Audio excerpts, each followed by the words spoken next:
Scilla. Everyone called her Scilla. It was short for Priscilla. When she was a little baby girl, she couldn't say the pre. Scilla was all she could say, and from then on, that's what her family called her. She had long brown hair and warm brown eyes. She was a shy girl, but when she smiled, she lit up the room. Scilla and her father lived alone, since her mother had died when she was little. The first time you approached their house, you found a dozen cats lounging on the porch. If you were from town, you recognized them as local strays. Scilla started feeding them when she started school. Her father grumbled and complained, but he recognized his dead wife's big heart in his daughter. Most afternoons after school and on weekends, she could be found by the river. She often fished with her father. Sometimes they waded into the shallow waters. Sometimes they fished from the bridge. Everyone in town knew that if they wanted Scilla, they should check the river. Everybody in town loved her. In May of 1944, Jonah came home from the war. He disembarked from the train, ruptured duck on the lapel of his dress blues, and hoisted his duffel. His medal was in his pocket. He still felt like he didn't deserve it. He couldn't save them all. He tried and had been wounded while doing so. In the end, he'd had to turn the PT boat around. He'd saved a half-dozen men, but he felt it wasn't enough. The train station was on the other side of the river from his home. He had to march across the bridge to get there. It'd been over 3 years since he'd seen his mom and dad, and he planned to march straight home. The plan ended the second he stepped onto the bridge and saw 17-year-old Scilla in the river, in water, up to her knees, the hem of her sundress soaked as she cast her line. He stopped walking, entranced. He couldn't stop looking at her. When she noticed him and waved hello, he waved back. He felt caught, like a trout on a line. She couldn't bear his stare and looked away, shyly smiling. He realized he was making her uncomfortable and continued on his way. When he arrived home, his parents fetched the neighbors and threw a welcome home party for him. One of his neighbors was Circe, whom he thought of as a sister. Circe was a few years older than Jonah, and unknown to him, had harbored a crush on him for years. Now that he was home from the war, and now that they were both adults, she would declare her love. But her hopes were dashed when, at the dinner table, in front of his parents and hers, he asks her, "Do you know the girl who fishes in the river?" That summer, Jonah courted Scilla, slowly and carefully. He was shy as well, but something about this young woman captivated him. Scilla, who usually declined dates with a polite, "I have to look after my father," found herself drawn to this quiet but insistent sailor. Jonah found work in town, and every day when his shift ended, he would meet Scilla on the bridge, and they would walk home together with her fishing tackle in hand. This became a regular sight in town, and for lovelorn Circe, watching from afar, each afternoon was a fresh stab in her wounded heart. Twilight in mid-August, Circe walked along the river, her heart aching and her hate growing. Day after day, week after week of seeing her beloved Jonah with Scilla, that girl, that tramp, that waterbug had stolen her Jonah from her when he should have been coming home to Circe. The hate, the bitter hate, sometimes she could taste it. She heard voices on the bridge. She looked up and saw Jonah and Scilla strolling across. Her hatred grew too much for her. She looked away, back at the water. "I hate her," she muttered. "She loves the river so goddamn much. I wish the river would take her." The taste of her words, of her hatred, were too bitter, and she spat into the water. As she did so, the moon entered into an eclipse and became blood red in the sky. Jonah, on the bridge with Scilla, saw Circe standing at the riverbank. He called her name and waved to his friend. When he turned back, Scilla was gone. Where she had been, only a puddle of water remained. Jonah panicked.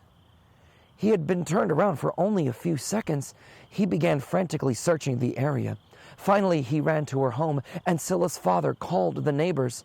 They searched all over town for a few hours. Finally, as the moon exited the eclipse and regained its normal ghostly pallor, Jonah ran back to the bridge where he found Scilla collapsed in a heap, as if she fainted and fallen. She was wet, and there were leaves in her hair, as if she'd been in the river. They brought her home and put her to bed. The doctor could find nothing wrong with her. She slept for 3 days. When she woke up, Jonah was sitting next to her bed. She opened her eyes, and he gasped. They were no longer the warm, friendly brown eyes he had looked into all summer. Now they were cold and limpid, a pale blue, the color of water. Her eye color wasn't the only change. Scylla's personality had changed as well. She was no longer the warm, quiet girl Jonah knew. Now she was cold and distant, and her new watery eyes seemed to look through him as if he wasn't there. Scilla said she had no memory of her disappearance. She remembered walking on the bridge, Jonah waving to someone, and then waking up in bed. It was the end of summer, and the end of Jonah's courtship. Scilla no longer waited for Jonah on the bridge. When he went to the house to look for her, her father said she was gone for several hours at a time and came back wet, as if she'd been in the river. She no longer ate with her father, nor did she cook for him, yet she didn't complain of hunger, and she did not waste away. Sometimes, at night, her father would hear her walk out of the house. When he'd open the door to go after her, he would find nothing, as if she'd been spirited away. But she returned every morning, wet and smelling of the river, to sleep a little before leaving again. The strays seemed to notice the change in Scilla too. After a few days, Scylla's father noticed that some of them were gone, even though he fed them as she had. It was as if his daughter had suddenly become something cold-blooded and alien, without feeling or love. It was as if she was no longer his daughter. The talk in town intensified. Scilla was seen under the bridge. Sometimes she sat on the shore by the water. Sometimes she sat in the water. No one knew what else she did there. Jonah heard the talk. In a small town, it's not hard to. And so he went to the bridge to see for himself and to confront Scilla if she was there. She wasn't, but he waded into the river anyway. In the water, he found some small piles of river stones. They were stacked, as if to conceal something. Jonah kicked at one pile. Some of the stones fell off, revealing one of the stray cats underneath. It had been drowned. Underneath another pile, he found only the bones of another stray. Jonah looked around. There were multiple piles, all just under the water. He felt sick. Jonah put the stones he'd kicked back where they'd been. He went back to his home. He didn't stop at Scylla's house. He didn't want to think about what he'd found. He would leave it alone. He would pretend he'd never seen a brown-eyed girl fishing in the river on a beautiful summer day when it seemed like all of the horror was behind him. And then, the last day of summer, the night before the school year began, the alarm was raised. Some boy, some little boy, 9 or 10 years old, hadn't come home for supper.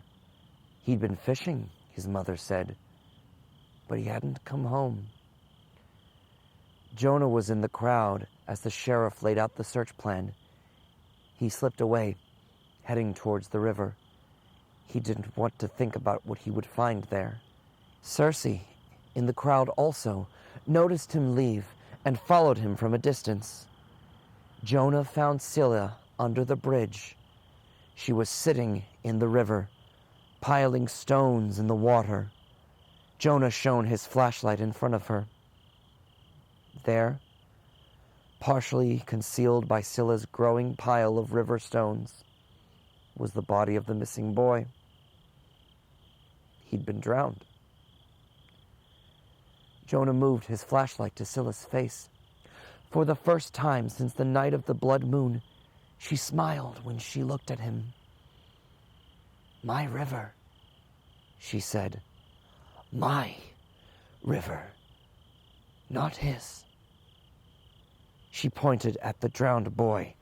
"My river, not his." She began piling rocks on the body again. "He came to eat from my river. Now he will feed the river, and then I will feed on him." From behind him, Jonah heard a scream. He turned just in time to see Circe run for help, screaming, "She did it! Here! Here! She did it! Scilla did it!" The mob formed, as mobs tend to do. The men streamed past Jonah into the water and looked at what Scilla had done. The drowned boy's father wailed and screamed. Scilla, unmoved, stood there in the water, unaware of the growing anger directed at her. The boy's father grabbed Scilla and shook her, asking her why. Scylla's only response was, "My river. I will eat what's in my river." The mob understood her meaning. The boy's father picked Scilla up and thrust her underwater, holding her there for what seemed like a long time. She didn't resist, didn't kick or fight the way drowning victims do. When he felt sure that she drowned, he raised her back up like a baptism. She looked at him and said, "My river." That night, they hung Scilla underneath the bridge. The sheriff tried to stop it, but the townsfolk, horrified at what they'd seen, restrained him none too gently.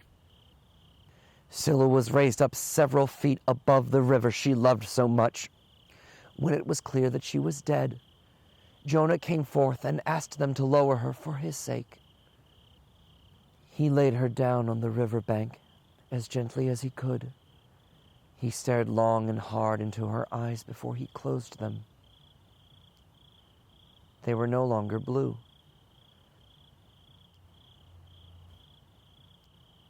Scylla's father passed away shortly after. It was grief that did him in. Jonah re-enlisted in the Navy. His family moved away. He never came back. Circe stayed. She never married. When her folks passed, she inherited the house. The weeds grew wild on the property. The neighborhood kids started calling her a witch. If you stand on the bridge and the night is quiet, you might hear Scylla's words in the sounds of the river. My river. My river. My river.